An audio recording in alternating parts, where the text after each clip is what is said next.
रामकृष्ण हरी.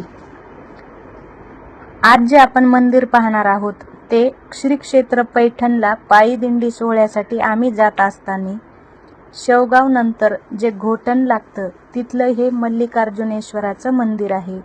तर इथं आम्ही पोहोचलो होतो सोमवारी. तर पाहू शकता तुम्ही दगडावरनं की हे मंदिर किती जुनं आहे ते. मंदिरात आतमध्ये गेल्यावर बाहेरच असं मोठ्या नंदीचं दर्शन होतं.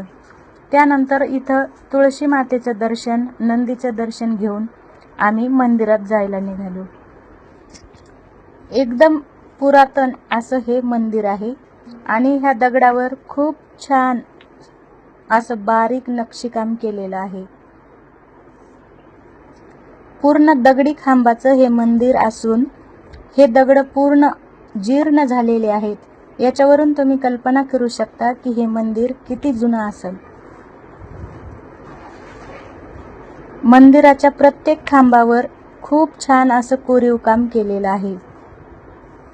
त्यानंतर कासवाचं दर्शन झाल्यावर आणखी परत थोडंसं पुढे निघालो.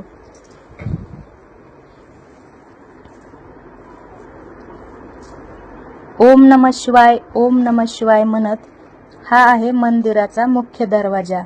या दरवाज्यातून 4 ते 5 पायऱ्या खाली उतरावं लागतं आणि पायऱ्या खाली उतरून गेल्यानंतर समोर जे खोल दिसतंय त्यामध्ये महादेवाची पिंड आहे. तर त्यासाठी परत एकदा पिंडीजवळ असं खाली उतरावं लागतं. महादेवाच्या पिंडीसमोर गिरिजा मातेचंही दर्शन होतं आपल्याला.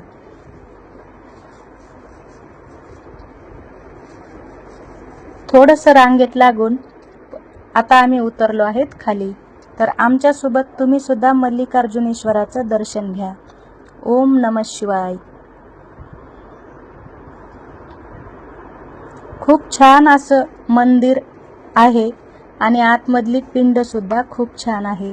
तिथं गेल्यावर एकदम असं शब्दात सांगता येत नाही एवढं माणूस तन्मय होऊन जातं. दर्शन करून बाहेर आल्यावर पूर्ण मंदिराला आम्ही भेट दिली. खूप छान असा मंदिराचा परिसर आहे आणि पूर्ण दगडी काम आहे. तुम्ही पाहू शकता मंदिर किती उंच आहे आणि सोबतच हा आहे आजूबाजूचा परिसर. या परिसरातली झाडं सुद्धा एवढी जुनी आहेत की त्याची कल्पना आपण करू शकत नाही. तुम्ही जर या मंदिराच्या जवळपास राहत असाल किंवा पैठणला जाताना